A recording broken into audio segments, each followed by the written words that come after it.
Higher studies का जो post graduate class है उसके पहले क्लास में आप लोग का सबका स्वागत है। हमको जो पढ़ाना है वो है क्लासिकल मैकेनिक्स। सिलेबस में जो हमने अभी आपने शायद डाउनलोड कर लिया होगा, मैं उस पर आता हूँ। पहले आप अपने आप को मेंटली प्रिपेयर करा लें पढ़ने के लिए। ऑन कर दिया है तो मेंटली प्रिपेयर आप अपने आप को करा लें। टाइम मुझे ऐसा लगता है कि कम है, एग्ज़ाम हो सकता है ये हड़बड़ी में जल्दी कराने की कोशिश करें, तो आपको अब दिन रात पढ़ना होगा और आपके पास कोई चारा नहीं है। जहाँ तक आपने फिजिक्स को चुना है अपनी स्टडीज़ के लिए, उसको आपको जस्टिफाई भी करना होगा। आप एमएससी अच्छे से अगर करेंगे, नॉलेज के साथ करेंगे और साथ साथ में मार्क्स भी अच्छे लाएंगे, निश्चित रूप से मैं आपको फ्यूचर में बताता रहूँगा कि आप क्या क्या कर सकते हैं। बहुत ऑप्शंस हैं, कोई भी खाली नहीं जाता है अगर बहुत अच्छे से पढ़ता है, बहुत अच्छे से एमएससी का सिलेबस कंप्लीट करता है, अच्छे मार्क्स भी लाता है, तो निश्चित रूप से बहुत ही बढ़िया करियर बना सकता है। इंटरनेशनल लेवल पे भी अपने आप को स्थापित कर सकता है। जहाँ तक फिजिक्स की बात है, बहुत से बच्चे पीपीएन के हैं, मैं देख रहा हूँ, उनको मैंने पहले से ही डिस्कस कर रखा है कि फिजिक्स एक ऐसा सब्जेक्ट है जिसके थ्रू हम अपने आप को और इस फिजिकल वर्ल्ड को अच्छे से जान सकते हैं। फिजिक्स शब्द ही ग्रीक भाषा का शब्द है और इसका इंग्लिश ट्रांसलेशन नेचर है। हिंदी में लोग भौतिक विज्ञान इसको कहते हैं। और नेचर का मतलब आप जानते हैं कि कोई भी चीज़ इस मटेरियलिस्टिक वर्ल्ड में छूटती नहीं, हर चीज़ को इंक्लूड किया गया है। जैसे जैसे हम आगे बढ़ते जाते हैं वैसे वैसे डिफरेंट ब्रांचेस के रूप में उससे संबंधित नॉलेज हम लोग गेन करते हैं। वास्तविकता ये है कि इस नेचर में स्पेस है और स्पेस में मैटर है। मैटर का स्वरूप आप अच्छे से सब लोग देखते हैं, हम भी देखते हैं। इनफाइनाइट स्पेस में गैलेक्सी, बहुत सारी गैलेक्सीज हैं, सोलर सिस्टम्स हैं, उसमें एक हमारा सोलर सिस्टम है और उस सोलर सिस्टम में हमारी अर्थ एक प्लैनेट के रूप में है जिस पे लाइफ एग्जिस्ट करती है और मानव के रूप में हम लोग उस अर्थ पे रह के इस पूरी फिजिकल वर्ल्ड को देखते हैं, उस पे जीवन जीते हैं। ये हम लोग करते हैं। ये भी अब तक आप जान चुके हैं कि कोई भी चीज, कोई भी बॉडी, कोई भी पार्टिकल रेस्ट में नहीं है। Everything is in motion. मोटे तौर पे हमें डिफरेंट ऑब्जेक्ट्स दिखाई देते हैं।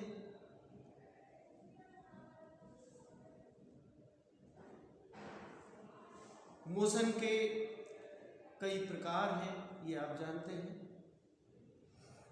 आप बचपन से मोशन को पढ़ते आए हैं। मोशन आपने लीनियर मोशन से शुरू किया पढ़ना, और उसके लिए बहुत सारी क्वांटिटीज़ उस सब्जेक्ट को जानने के लिए आपने जानी। आप शुरुआत करते हैं क्योंकि हर मोशन टाइम के रिलेटिव होती है, टाइम का बहुत बड़ा स्थान होता है। Displacement, distance, speed, velocity, acceleration, उसके अलावा बहुत सारी ज़रूरी क्वांटिटीज़ हैं जैसे कि फोर्स है, प्रेशर है, वर्क है, ये आप पढ़ते हैं।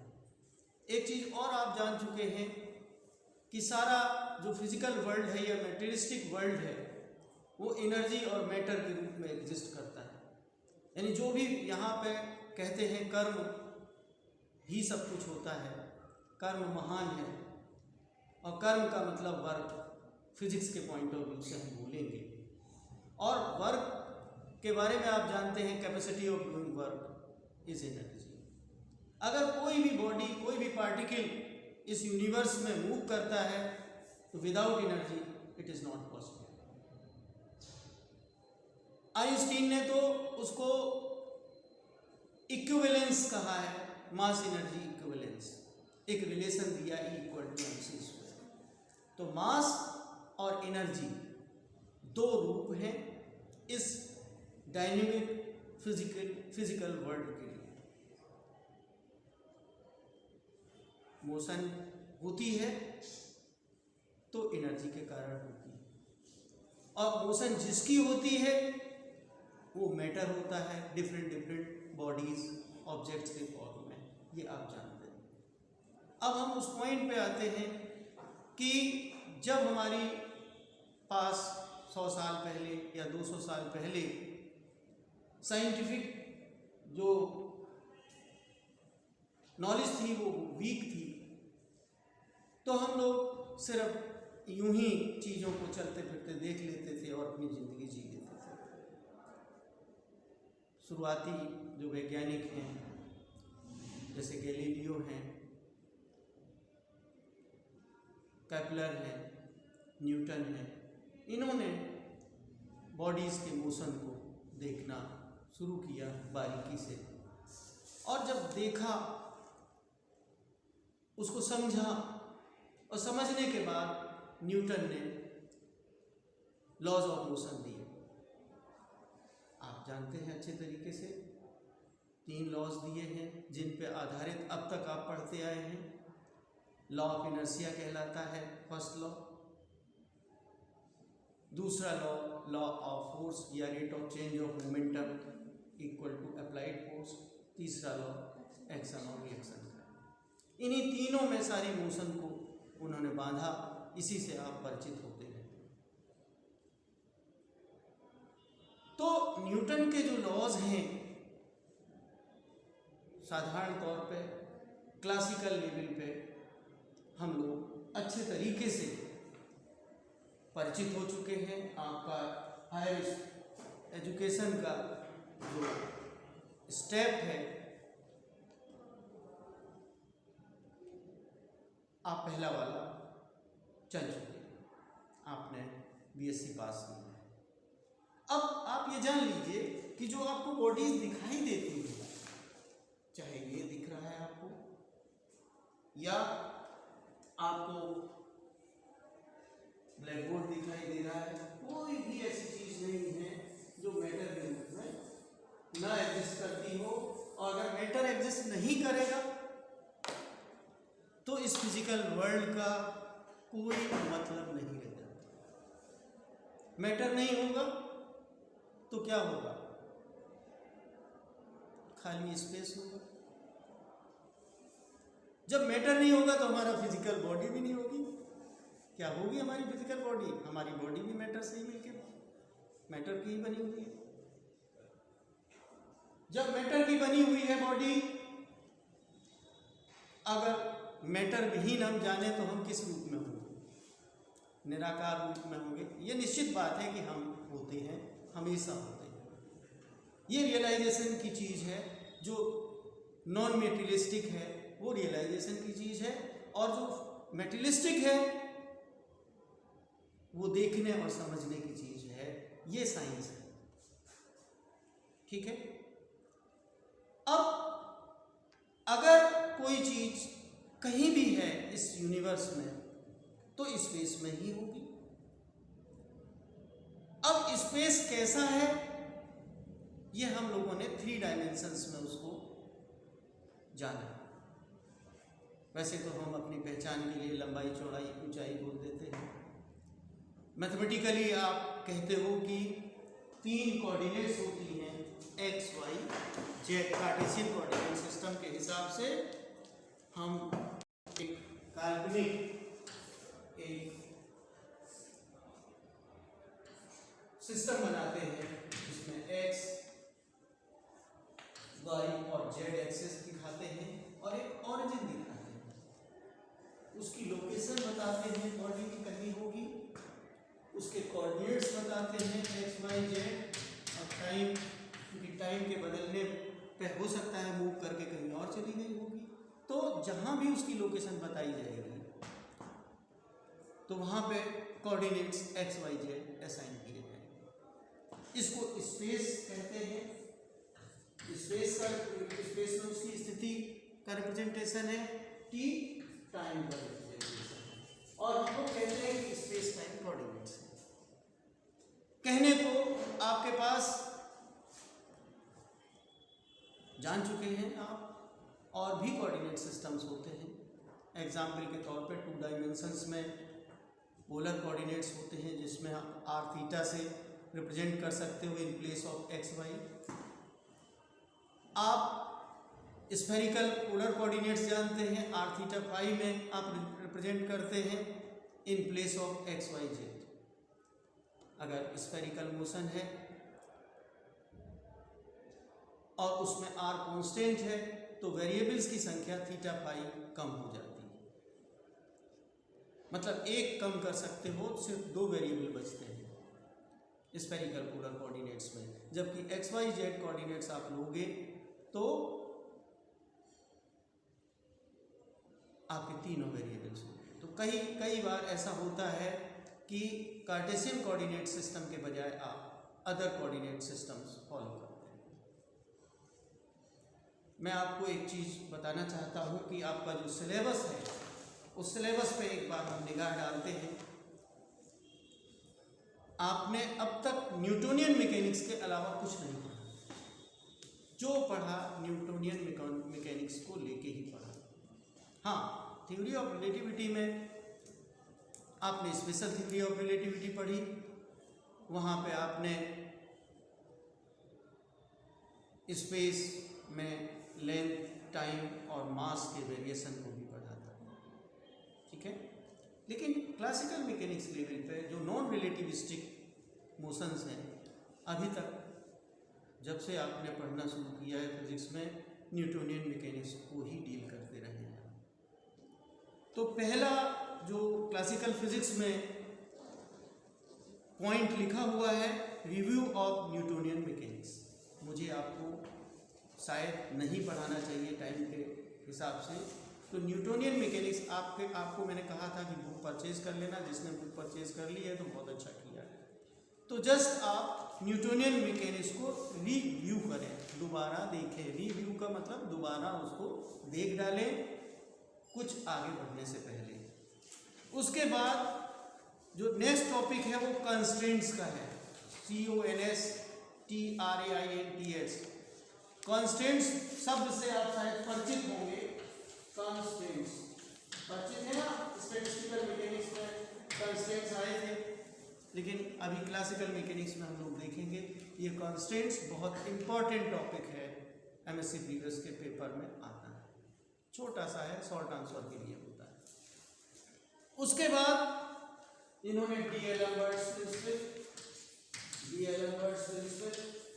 बताया है। ये थोड़ी डिफरेंट अप्रोच है, न्यूटन से हटके है।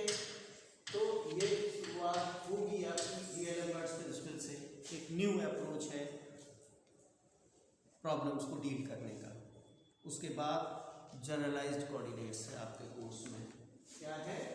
Generalised coordinates. जनरलाइज्ड कोऑर्डिनेट्स परिचित होते जाइए।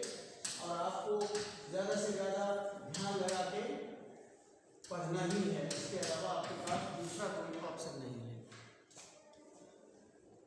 सिमेट्रीज ऑफ उसके बाद है Lagrange's equation.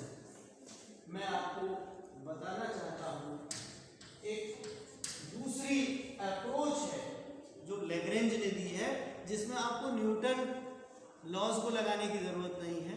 You can deal the problems by using Lagrange's equation. तो जो पहला चैप्टर लैग्रेंजियन फॉर्मूलेशन का है, उसमें एक डीएलम्बर्ट्स प्रिंसिपल को यूज करके हम लोग लैग्रेंजेस इक्वेशन डिराइव करेंगे, और उस लैग्रेंजेस इक्वेशन को आप कंसीडर करके आप उन सारी प्रॉब्लम्स को डील कर सकते हो जो न्यूटोनियन मैकेनिक्स से आप डील करते रहे हो। दिस इज डिफरेंट अप्रोच, ठीक है, to resolve the mechanical problems, ठीक है। तो लैग्रेंजियन कहा गया, लैग्रेंजेस इक्वेशन है इसके बाद आपके कोर्स में, और कुछ इसमें बहुत ही इंपॉर्टेंट कॉन्सेप्ट्स हैं जो आपको स्पेस के बारे में परिचय देंगे, स्पेस और डिफरेंट डिफरेंट टाइप के मोशंस। हाँ, मैं बात कर रहा था, कुछ बात ही कर रहे हैं, इंट्रोडक्टरी क्लास है, तो मैं ये कहना चाहता हूँ आपसे, कहना क्या चाहता हूँ, आपको सिर्फ याद दिलाना चाहता हूँ। आप जानते हैं पहले से, आपने टुकड़ों में बहुत सारी चीज़ों को पढ़ा हुआ है ऑलरेडी। आपने लीनियर मोशन के अलावा, ट्रांसलेटरी मोशन के अलावा, या रेक्टिलिनियर मोशन के अलावा नेचर ने जो मोशन के तौर तरीके निर्धारित किए हैं, जिससे इस फिजिकल वर्ल्ड की एग्जिस्टेंस है, आपने पढ़ा है सर्कुलर मोशन, पढ़ा है रोटेटरी मोशन, इस तरीके से आप करते रहे होंगे। विदाउट रोटेटरी मोशन ये इस फिजिकल वर्ल्ड का एग्जिस्टेंस संभव ही नहीं है, आप अच्छे से जानते हो। अगर सोलर सिस्टम एग्जिस्ट करता है तो रोटेटरी मोशन के बल पे ही करता है, आप जानते हो। अगर रोटेट ना करती होती तो स्पेस में वो कहाँ रुकी होती? साधारण तरीके से कोई चीज़ रुक ही नहीं सकती है, क्योंकि 4 टाइप के इंटरेक्शंस हैं इस मेटेरियलिस्टिक वर्ल्ड में। मैटर की एग्जिस्टेंस के लिए एक ग्रेविटेशनल इंटरेक्शन है, जिसकी वजह से ये बहुत बड़ा सा जो यूनिवर्स है वो एग्जिस्ट करता है। लेकिन ग्रेविटेशनल इंटरेक्शन का यूज रोटेशनल मोशन करता है, और उस रोटेट करके वो हमारा यूनिवर्स है वो एग्जिस्ट करता है। एक स्टार के अराउंड उसके प्लैनेट्स, और प्लैनेट्स के अराउंड सैटेलाइट्स रिवॉल्व करते हैं, और ये जो हमारा जो सोलर सिस्टम्स है वो गैलेक्सी के सेंटर के अबाउट रोटेट करता है। अब ना केवल वो ऑर्बिटल मोशन में होता है, अपनी एक्सिस पर भी रोटेट करते हैं bodies.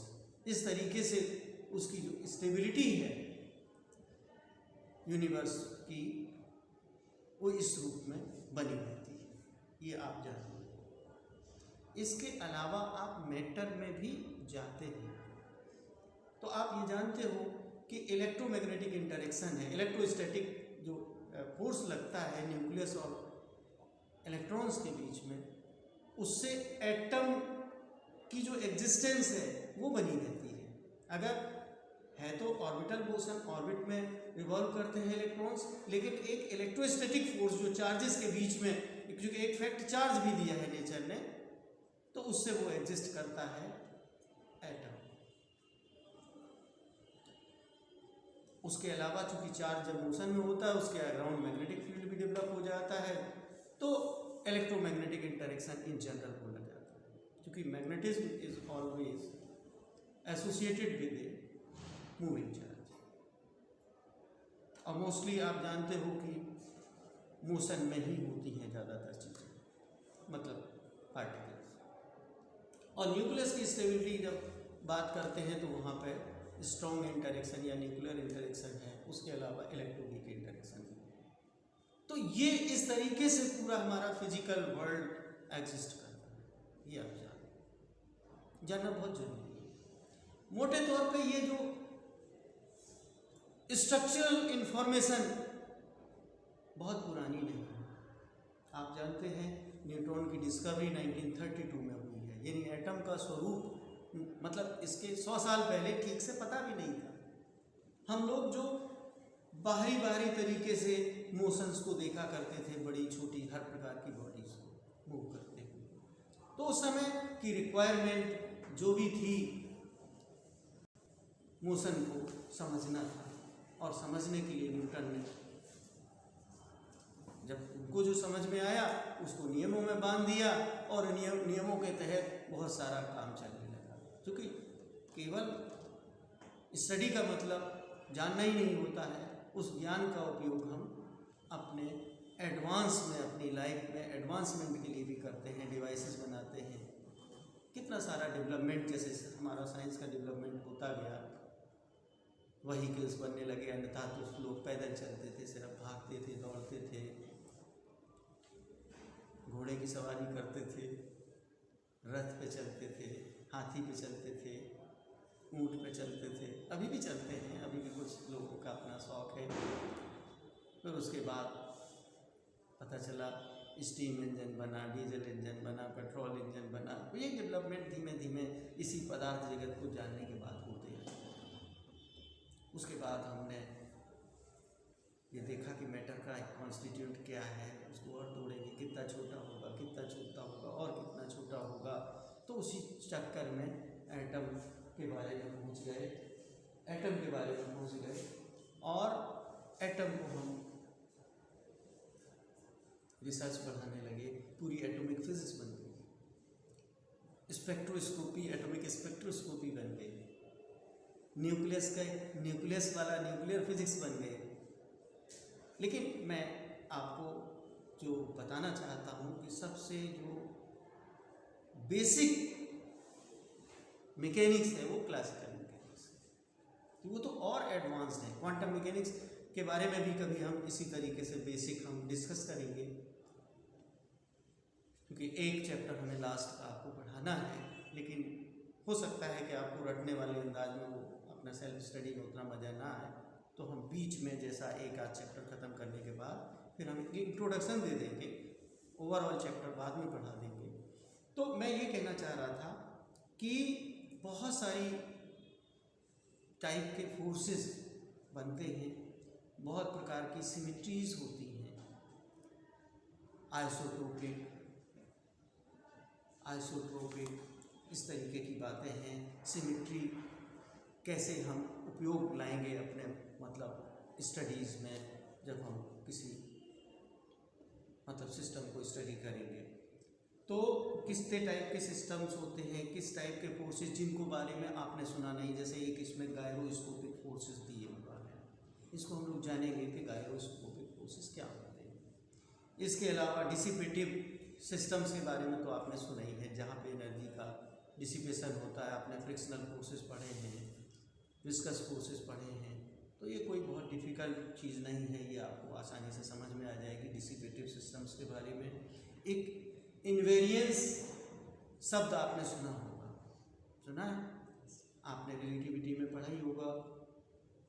इन्वेरियंस, this is invariant under Lorentz transform. Invariant का मतलब होता है जब एक जगह से दूसरे सिस्टम में फिट करते हो, अगर वो ना बदले तो इन्वेरियंस कहलाता है। तो इन्वेरियंस के बारे में इन्होंने लिखा है गॉज इन्वेरियंस। पहले गॉज हम लोग जानेंगे, गॉज सिमेट्री क्या होती है, गॉज फोर्स क्या होता है, उसके बाद गॉज इन्वेरियंस का क्या मतलब होता है। ये आपके सिलेबस में बहुत डिफिकल्ट है, छोटे छोटे टॉपिक हैं लेकिन कंसेप्चुअल है।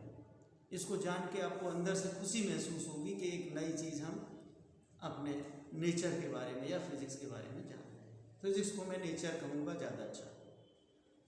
You must be please to know that you are very close to nature. जैसा कि हम हमेशा से कहते आए हैं कि अगर आपको वाकई ईश्वर के दर्शन करने हैं, अपने आप को जानना है, तो इस नेचर को जानना होगा। और जब अगर आप गीता भी पढ़ेंगे तो गीता में भगवान कृष्ण ने अपने जो विराट स्वरूप का बखान किया है, तो वो पूरे तरीके से नेचर को ही बखान किया है। कोई भी फैक्ट, कोई भी फैक्टर, कोई भी बेसिक उन्होंने छोड़ा नहीं है, भूत से लेके भविष्य तक। और सर्वत्र अपने आप को कहा, कोई भी इनफाइनाइट तक कोई भी ऐसी जगह नहीं छूटी जहाँ की उनकी एग्जिस्टेंस ना हो, चाहे वो माइन्यूट से माइन्यूट जगह हो, चाहे वो बड़ी से बड़ी जगह हो। इसके अलावा आप न्यूटन्स लॉज कहते हो, या आप इलेक्ट्रिसिटी में लॉज पढ़ते हो, मैग्नेटिज्म में लॉज पढ़ते हो, all are laws of nature. ये तो हम एक साइंटिस्ट के सम्मान में उस लॉ को बोलते रहते हैं, यही तो बोलते हैं कि इनका लॉ है, उनका लॉ है, क्योंकि सबसे पहले जिसने आइडेंटिफाई करके हमारे सामने प्रस्तुत कर दिया वो लॉज है। तो all the laws are from the nature. तो वो जो दिखाई नहीं देते हैं लॉज की कोई फिजिकल अपीयरेंस नहीं है, तो उन्होंने, ईश्वर ने अपने आप को कहा कि मैं अंतर्यामी। अंतर्यामी का मतलब इन भौतिक ज्ञानेंद्रियों से ना दिखाई दे लेकिन हो, उसी को अंतर्यामी कहा जाता है। तो अंतर्यामी रहकर मैं नियमन करता हूँ। नियम का मतलब लॉ। बहुत ही क्लियर कट अंदाज में उन्होंने बताया है। तो मैं ये कहना चाहता हूँ कि आप फिजिक्स के स्टूडेंट हैं, आपसे ज़्यादा अच्छे तरीके से आप अपना अध्ययन करके ही ईश्वर की आराधना, जो पढ़ाई आप करते हो वो ईश्वर की आराधना है, ठीक है। तो उस भाव से आप पढ़ेंगे तो आपको आनंद भी आएगा। उसके अलावा एक साथ दो काम होंगे।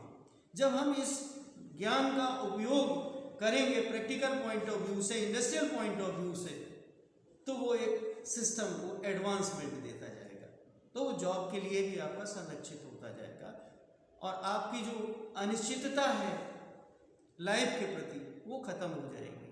आप अपने आप में प्रसन्न होकर जिएंगे कि जो भी है यही है। मैटर कहाँ है? हर जगह है। तो ईश्वर भी हर जगह है, वो जड़ में भी है और चेतन में है, और चेतन और जड़ के बीच में ऊर्जा है, क्योंकि ऊर्जा से ही, ऊर्जा स्वरूप से ही सारा सब कुछ घटित होता है, नियमों के तहत होता है। ये सब कहानी है।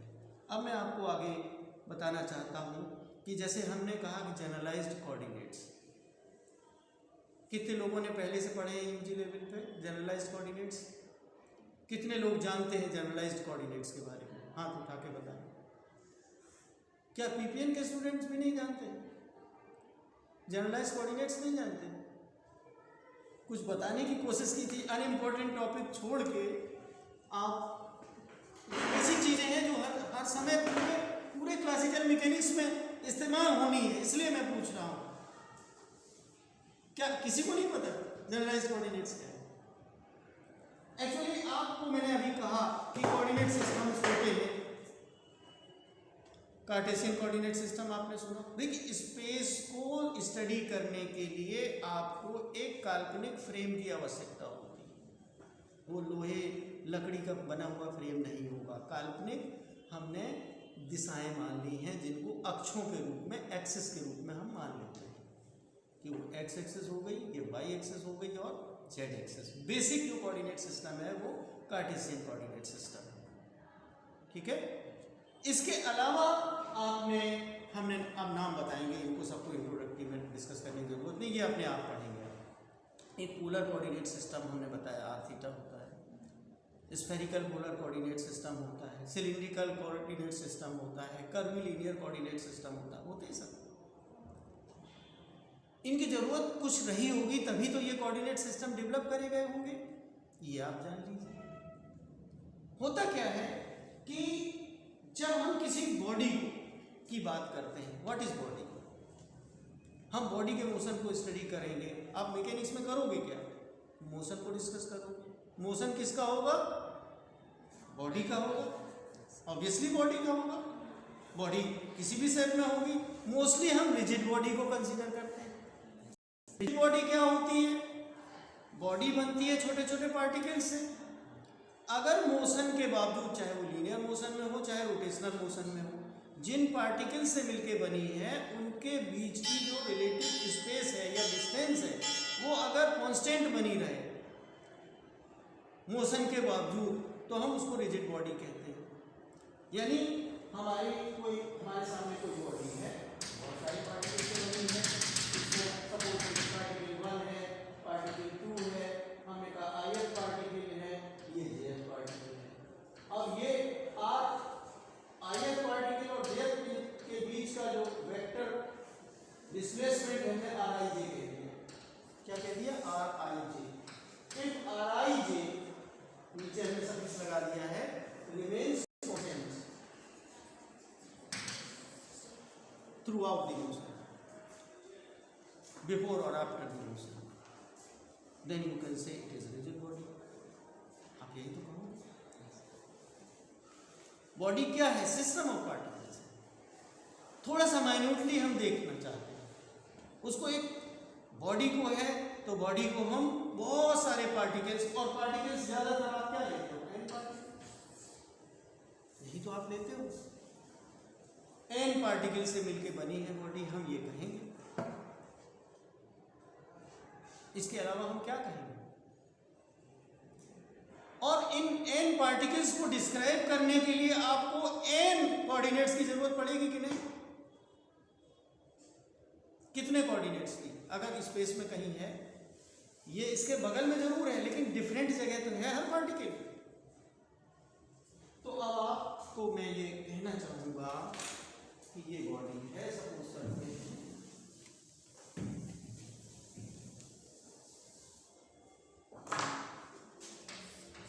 ये body is a system of body is a system of N particles. अब किसी टाइम t पे अगर आपके कोऑर्डिनेट सबके कोऑर्डिनेट से साइन करोगे तो कितने होंगे? n कोऑर्डिनेट्स होंगे या नहीं?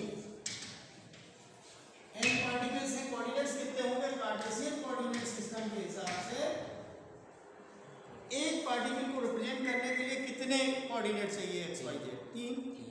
अगर n पार्टिकल्स है तो कितने चाहिए? 3n।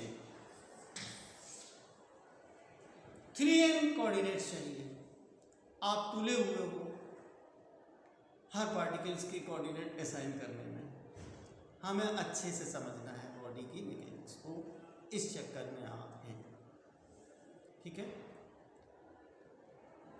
होता क्या है कि ज्यादातर जो मोशन होती हैं ये लिमिटेड होती है। मोशंस आर जनरली लिमिटेड और रेस्ट्रिक्टेड।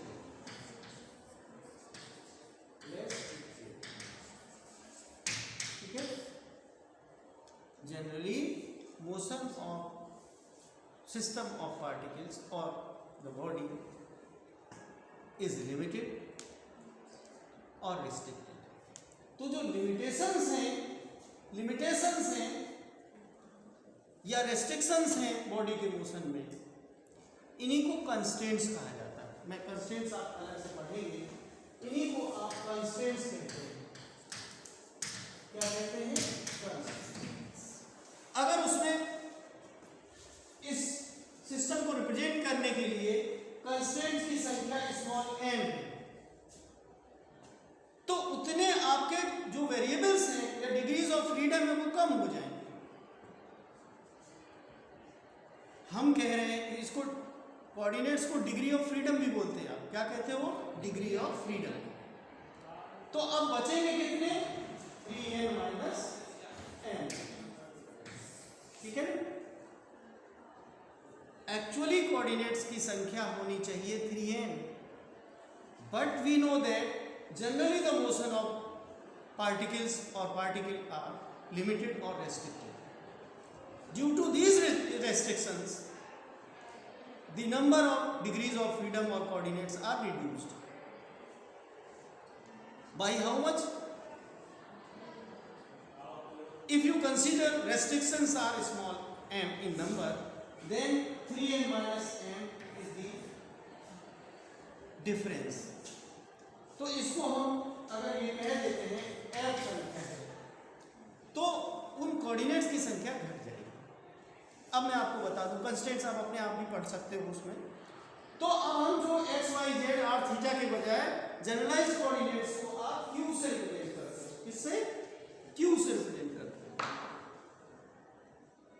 अगर f कोऑर्डिनेट्स आपने फाइनली बताए हैं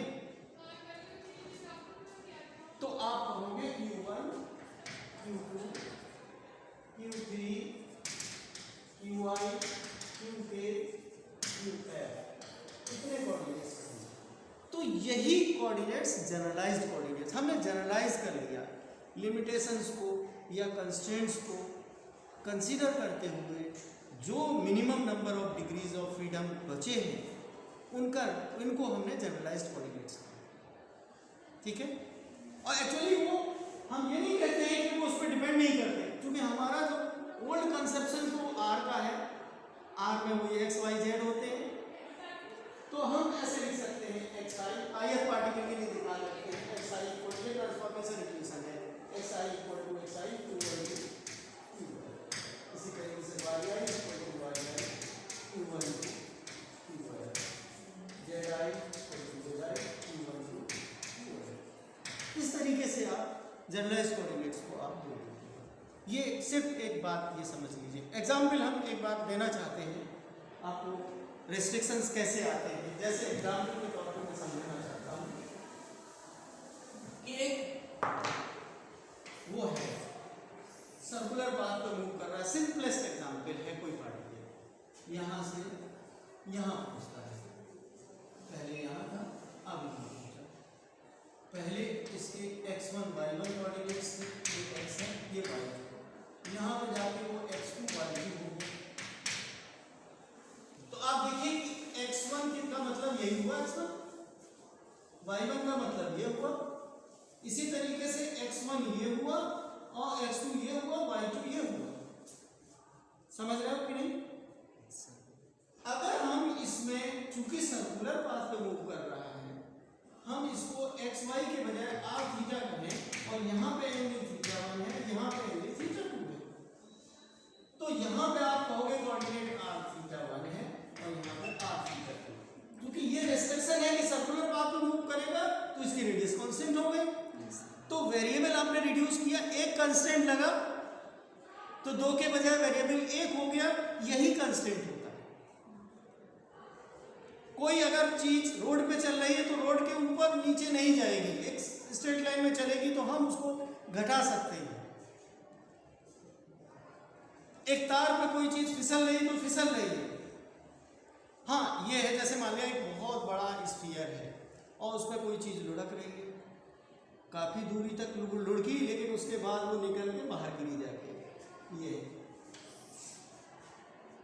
यूं थी, यहाँ पे चली, उसके बाद गिरी जाके हट। तो कंस्ट्रेंट भी दो टाइप के होते हैं, जब आप पढ़ोगे कंस्ट्रेंट्स, होलोनोमिक और नॉन होलोनोमिक। ठीक है। तो एक कंडीशन मेंटेन रहे, ये होलोनोमिक कंस्ट्रेंट का एग्जांपल है, ये नॉन होलोनोमिक कंस्ट्रेंट का।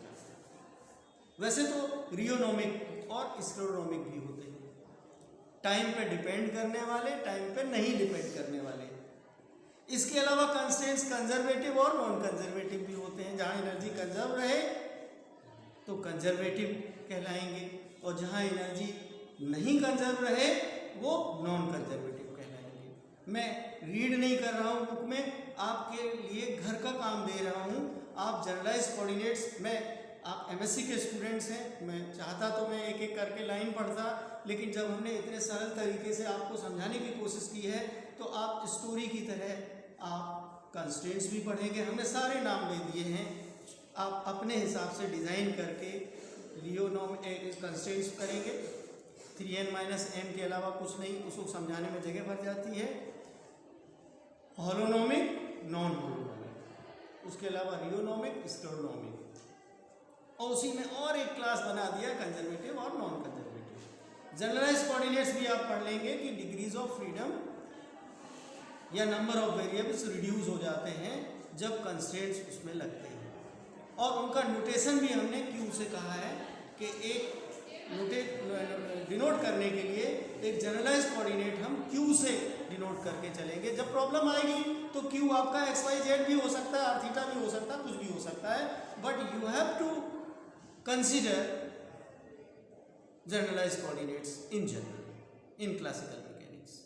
ये मैं आपसे कहना चाहता हूं। तो अब जनरलाइज कोऑर्डिनेट्स की बात है तो बहुत सारी जनरलाइज आपको चीजें मिलेंगी आगे। जनरलाइज मोमेंटम भी आ जाएगा। मोमेंटम आप जानते हो, मोमेंटम कितनी इंपॉर्टेंट क्वांटिटी है फिजिक्स में, ये आपको जानना चाहिए। क्योंकि अगर बॉडी है तो बॉडी उसके मैटर से पहचानी जाती है, और मैटर का जो मेजरमेंट होता है वो मास के रूप में होता है, और उसकी मूव करते हुए जो दिखाई देने वाली चीज़ होती है वो उसकी वेलोसिटी होती है। तो मास और वेलोसिटी को मल्टीप्लाई करके जो क्वांटिटी बनती है उसको आप momentum P equal to, for linear momentum P equal to M भी कहते हैं। हालांकि रोटेशनल मोशन में मास का स्थान ले लेता है मोमेंट ऑफ इनर्शिया, और लीनियर वेलोसिटी का एंगुलर वेलोसिटी ओमेगा ले लेता है। वहां पे एंगुलर मोमेंटम उतना ही महत्वपूर्ण हो जाता है। तो जनरलाइज्ड फोर्स, जनरलाइज्ड कोऑर्डिनेट की बात करोगे, जनरलाइज्ड फोर्स क्या होगा, वो जनरलाइज्ड कोऑर्डिनेट्स के टर्म में एक्सप्रेस किया जाएगा अगर, तो वो जनरलाइज्ड फोर्स होगा। जनरलाइज्ड कोऑर्डिनेट्स के रूप में आप कंसीडर करोगे मोमेंटम को, तो जनरलाइज्ड मोमेंटम होगा। हाँ, ये जरूर है, उसके डिनोट करने के तरीके हैं, F1, F2, Fi, ये सब नोटेशन दिया जाएगा। अप्लाइड फोर्स देगा तो पता चला ये सब सुपरस्क्रिप्ट भी ए लगा देंगे। ये नोटेशन से आपको नहीं घबराना है। मोस्टली आपको क्यू के नोटेशन में जाना, उससे घबराना नहीं। क्लासिकल मैकेनिक्स बहुत सिंपल है, बशर्ते आप ये क्यू वगैरह लिखना समझना सीखें।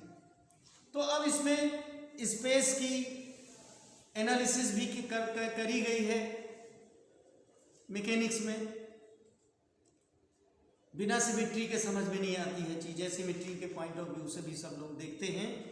तो सिमेट्री ऑफ स्पेस देखना है, एक टॉपिक है, उसका कंसेप्ट है आपके पहले, मतलब क्लासिकल मैकेनिक्स में 6 एक तरीके से यूनिट्स में डिवाइड किया गया है सिलेबस को। पहली यूनिट में symmetry of space and time with conservation laws को इस्तेमाल करते हुए। इसके अलावा इनवेरियंस अंडर गैलीलियन ट्रांसफॉर्मेशन आपने बीएससी लेवल पे पढ़ा है, लेकिन हमें सिस्टम ऑफ पार्टिकल्स के लिए और यहाँ के जो हम नोटेशंस यूज करेंगे उस नोटेशन के साथ थोड़ा सा डिफरेंट वे में लिखा पढ़ा आपको लिखना पढ़ना होगा। इनवेरियंस अंडर गैलीलियन ट्रांसफॉर्मेशन का मतलब है क्लासिकल मैकेनिक्स के लेवल पे ही है। जो यूनिट 1 में ये सिलेबस है आपका, यूनिट 1 जो है उसमें सिलेबस ये है। यूनिट 2 आपकी जो पहला पॉइंट है वो बहुत ही सिंपल चीज से शुरू हुआ है, जो बीएससी पार्ट 1 में कभी आपने सेंट्रल फोर्स पढ़ा होगा। सेंट्रल फोर्स पढ़ा है आपने, जो सिर्फ किसी फिक्स्ड पॉइंट की तरफ लगता है या उससे अवे लगता है और उससे दूरी पर ही निर्भर करता है। F equal to F R ये। और आपने देखा होगा कि ज्यादातर नेचर में सेंट्रल फोर्स के रूप में ही फोर्स प्रोवाइड कर रहे हैं। जैसे आपने कहा कि नेचर ने कौन कौन से फोर्स दिए, आप ये भी जानते हैं कि ग्रेविटेशनल फोर्स नेचर ने ही प्रोवाइड किया है, ये सेंट्रल फोर्स होता है। Electrostatic force between the 2 charges, ये भी सेंट्रल फोर्स होता है। जो सिंपल हार्मोनिक मोशन सबसे इंपॉर्टेंट मोशन होती है जिससे एग्जिस्टेंस होती है, रिस्टोरिंग फोर्स जो होता है, जब हम एग्जाम्पल के तौर पे spring, simple pendulum, compound pendulum कुछ भी कहें, तो जो फोर्स रिस्टोरिंग फोर्स होता है ये भी सेंट्रल फोर्स होता है। और जब सेंट्रल फोर्स के अंतर्गत जो मोशन होती है तो बहुत सारी चीज़ें आ जाती हैं कि एनर्जी कंजर्व रहती है, मोशन एक प्लेन में होता है, उसकी थ्योरम्स हैं जो बीएससी पार्ट में आपने पढ़ी है, रिवाइज कर सकते हो, इसी बुक से रिवाइज कर लेना, जरूरी नहीं कि आप पुरानी बुक खोजो। तो सेंट्रल फोर्स है, उसके डेफिनीशन एंड कैरेक्टरिस्टिक्स इसका दोबारा इसके सिलेबस में है। सिस्टम ऑफ पार्टिकल्स के प्रॉपर नोटेशन के साथ में पढ़ना है। दूसरी चीज टू बॉडी प्रॉब्लम्स, आप जानते हो कि रिड्यूस्ड मास हो जाता है m1 और m2 दो मासेस की होती हैं, mu equal to m1 m2 upon m1 plus m2 होता है।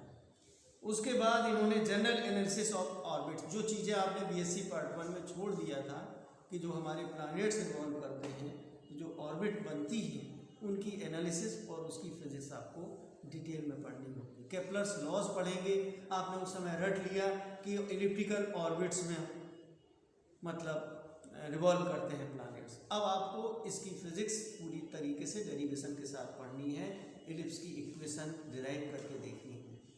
ये आपके सिलेबस में है, केपलर्स लॉज एंड इक्वेशन, तीनों लॉज का आपको डेरिवेशन सहित आपको डिटेल में पढ़ना है। उसके अलावा closer and stability of circular orbits, जो ऑर्बिट्स होती हैं वो क्लोजर ऑर्बिट क्या होती है, स्टेबिलिटी ऑफ ऑर्बिट्स क्या होती हैं। इसके अलावा एक स्कैटरिंग फिनोमेनन है फिजिक्स में, आपने रदरफोर्ड स्कैटरिंग पढ़ी है, तो ये भी इसी के साथ जोड़ दिया गया है। उसके अलावा और भी अप्रोचेज हैं यूनिट 3 में, हैमिल्टोनियन इक्वेशंस, हालांकि हैमिल्टोनियन फंक्शन आप एच पढ़ चुके हैं क्वांटम मैकेनिक्स में यूजी में, तो हैमिल्टोनियन का क्लासिकल मैकेनिक्स में बेसिक तरीके से यूनिट 3 में हमको जानना है। हैमिल्टोनियन फंक्शन क्या होता है, हैमिल्टोनियन इक्वेशंस क्या होती हैं। उसके अलावा एक वेरिएशनल प्रिंसिपल और है, एक नई अप्रोच है जो लैग्रेंजियन और हैमिल्टोनियन से हटके। वेरिएशनल प्रिंसिपल में दो प्रिंसिपल आपके सिलेबस में हैं, एक प्रिंसिपल ऑफ लीस्ट एक्शन के रूप में है और दूसरा जो है हैमिल्टन्स प्रिंसिपल है। और जब ये प्रिंसिपल पढ़ोगे तो उनके कुछ नए फंक्शन होंगे, Hamilton's principal function, Hamilton's characteristic function, इस तरीके से यूनिट 3 इसमें दिखाई गई है। यूनिट 3 हम यूनिट के टर्म्स में कह रहे हैं, पॉइंट्स क्या कहें, यूनिट 1, यूनिट 2, यूनिट 3 के बारे में हमने आपको थोड़ा सा परिचय दिया है ना। फिर आते हैं हम लोग यूनिट 4 में, कैनोनिकल ट्रांसफॉर्मेशंस क्या होते हैं। देखिए आप अच्छे से जानते हो इस मेटेरियलिस्टिक वर्ल्ड में हर चीज़ तो ट्रांसफॉर्म ही तो हो रही है, इससे उसमें, उससे उसमें, इससे उसमें, उससे इसमें। हाई एनर्जी फिजिक्स में भी यही होता है, पाई में सोन, म्यू में सोन में कन्वर्ट हो जा रहा है, कहीं कुछ हो रहा है, यही सब होता है। हम लोग भी जन्म लेते हैं, शरीर चला जाता है, फिर दूसरे शरीर में चले जाते हैं, सब कुछ ट्रांसफॉर्मेशन है। कभी दूध है तो दूध से दही बना लेते हैं, आप दही के अलावा आप क्या पनीर भी बना लेते हैं, मिठाई भी बना के खाते हो। तो ज़्यादातर जो है हम लोग कोऑर्डिनेट्स हैं, कोऑर्डिनेट्स को ट्रांसफॉर्म करेंगे। तो अब इसमें पढ़ना पड़ेगा जो क्लासिकल मैकेनिक्स की भाषा में कैनोनिकल ट्रांसफॉर्मेशंस, नए नए टाइप के फंक्शन हम लोग जनरेट करेंगे ट्रांसफॉर्मेशन वाले रास्ते में। तो वो जनरेटिंग फंक्शन 4 टाइप के आएंगे, G1, G2, G3, G4, इस तरीके से ये हम लोगों को देखना है। इसके अलावा आपको एक इन्फिनिटेसिमल जनरेटर्स, बहुत स्मॉल डेल्टा टेंस टू 0, इतने छोटे छोटे से इन्फिनिटेसिमल कैनोनिकल ट्रांसफॉर्मेशन होता है। फिर इन्फिनिटेसिमल जनरेटर्स हैं, उनके बारे में हम लोग को पढ़ना है। इसमें एक अप्रोच और प्रॉब्लम सॉल्व करने की है, पॉइसन ब्रैकेट्स, जो कि आपके सिलेबस में है। हम लोग पढ़ेंगे, आज एक दिन में तो सब कुछ नहीं होगा, लेकिन चूँकि मैंने सारी किताब आप घर में जाके, जब हमारा क्लास नहीं हो रहा है तो आप सेल्फ स्टडी करें, तो कैसे करें, इसके लिए मैंने आपको शुरुआत से, जब भी एडमिशन लेने आए थे आप, हमने आपसे कहा था कि अनसॉल्व पेपर खरीदो और बुक खरीदो। सिलेबस आपको वहाँ से डाउनलोड करने को कहा, हो सकता है अनसॉल्व पेपर में ये जो चेंज सिलेबस है वो ना दिया हो। अगर आपको अभी अपने ऊपर डाउट है तो हमारे पास ये जो है ये एक्चुअल है जो आपको देना है।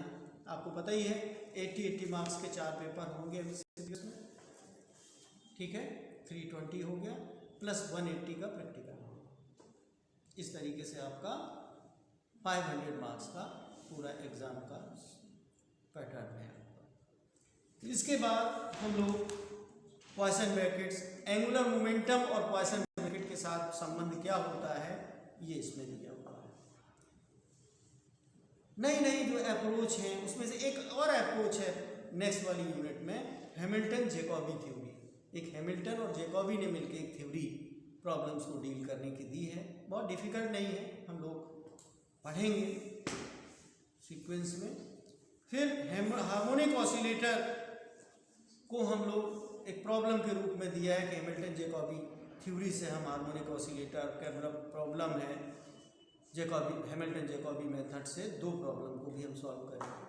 हम न्यूटोनियन अप्रोच से करते रहे हैं, हम इससे लैग्रेंजियन जो अप्रोच है उससे भी कर सकते हैं, हैमिल्टोनियन अप्रोच से कर सकते हैं, वेरिएशनल प्रिंसिपल के अप्रोच से कर सकते हैं। वेरिएशनल प्रिंसिपल दो हैं, हैमिल्टन प्रिंसिपल और प्रिंसिपल ऑफ लीस्ट एक्शन। एक और चीज कोर्स में है एक्शन एंगल वेरिएबल्स, इसको भी हम लोग देखेंगे। इसके अलावा लास्ट जो यूनिट है इस पे हम डिस्कशन छोड़ते हैं, और मुझे लगता है इतना ही इंट्रोडक्शन काफ़ी है कि और अभी डिस्कस करना हो तो मैं करूं। अगर बुक के हिसाब से चलना है, क्योंकि आपको स्टडी करना है, तो इस पे थोड़ा सा डिस्कशन पेज नंबर वाइज मैं आपको बता दूं कि क्या क्या आपको पढ़ना है। और अभी थोड़ा बहुत अगर हमें पढ़ाना होगा तो मैं भी पढ़ा भी देता हूँ।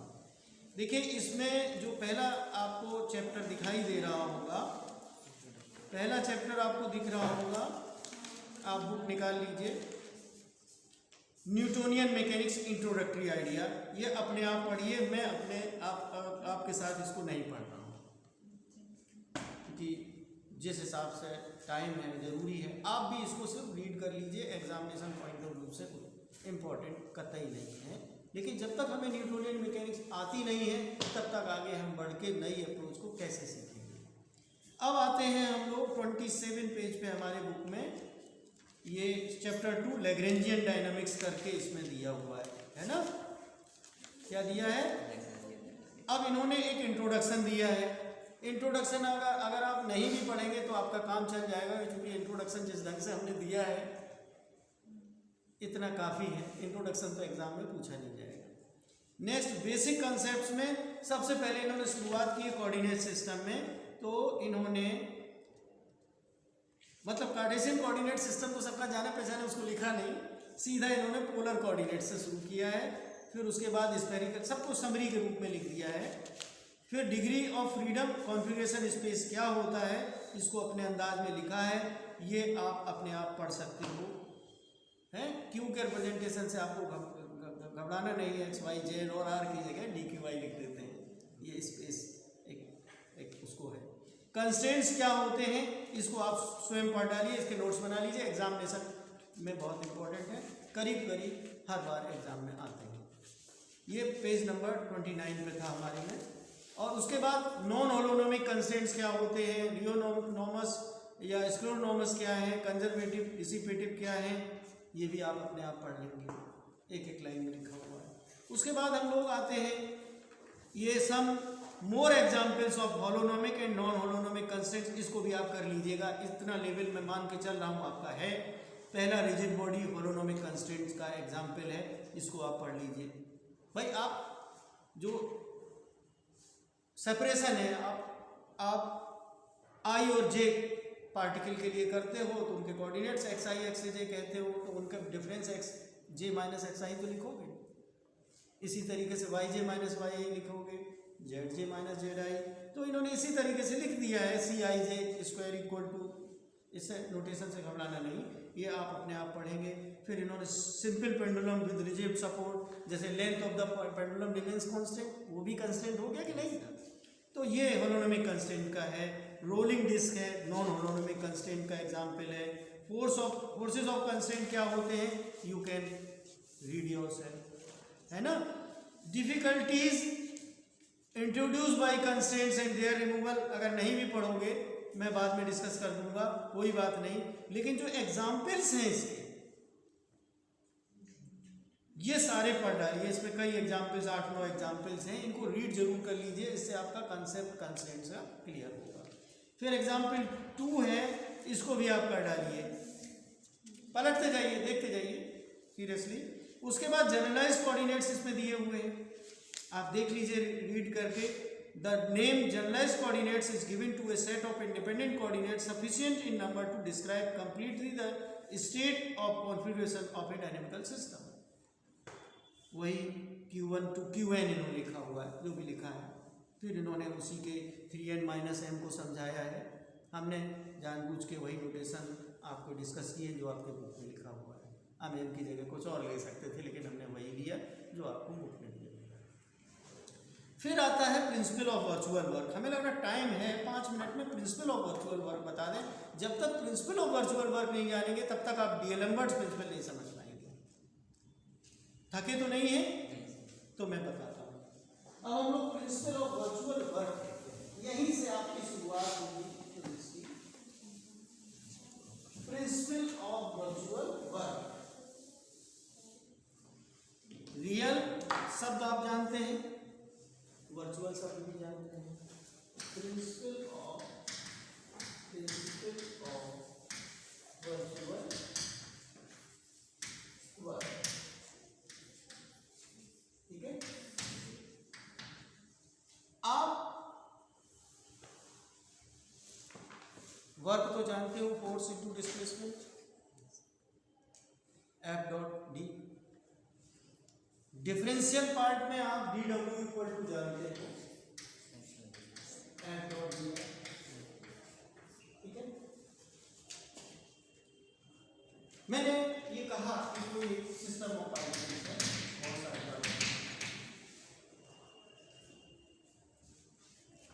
अगर बॉडी, आपने दो चीजें पढ़ी होंगी कभी मैथमेटिक्स में, एक स्टैटिक्स पढ़ी होगी, एक डायनामिक्स पढ़ी होगी। डायनामिक्स में मोशन है, स्टैटिक्स में क्या है? इक्विलिब्रियम, ठीक है। अगर कोई बॉडी इक्विलिब्रियम में है, स्टैटिक है, ठीक है, हम ये कहते हैं इन जनरल तो वो इक्विलिब्रियम में है। अब इक्विलिब्रियम में है तो जब डिस्प्लेसमेंट नहीं हो रहा तो वर्क भी नहीं होगा। If there is no displacement there is no work, यही तो आप मानते हो। अब अगर आप ये कहते हो कि हमने ये कहा कि within the system if you consider there is a virtual displacement delta, virtual displacement delta,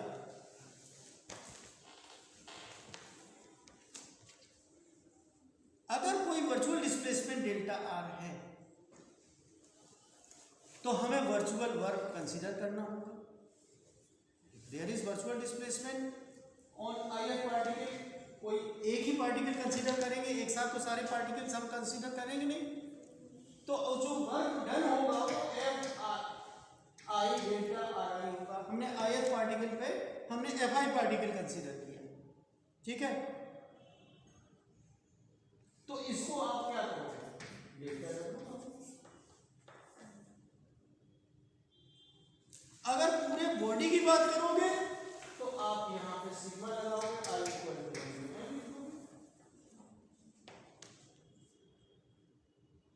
ठीक है। ये हम सिंपल सी बात कह रहे हैं। अगर आप ये कहें कि बॉडी पे फोर्स तो लग रहे हैं लेकिन नेट फोर्स जीरो है, यही तो आप कहते हो इक्विलिब्रियम का मतलब है। फोर्स इधर भी है, इधर भी है, इधर भी है, लेकिन नेट फोर्स जो है जीरो आप मानते हो। लेकिन इंडिविजुअल पार्टिकल्स पे जीरो है कि नहीं है हम नहीं मान के चल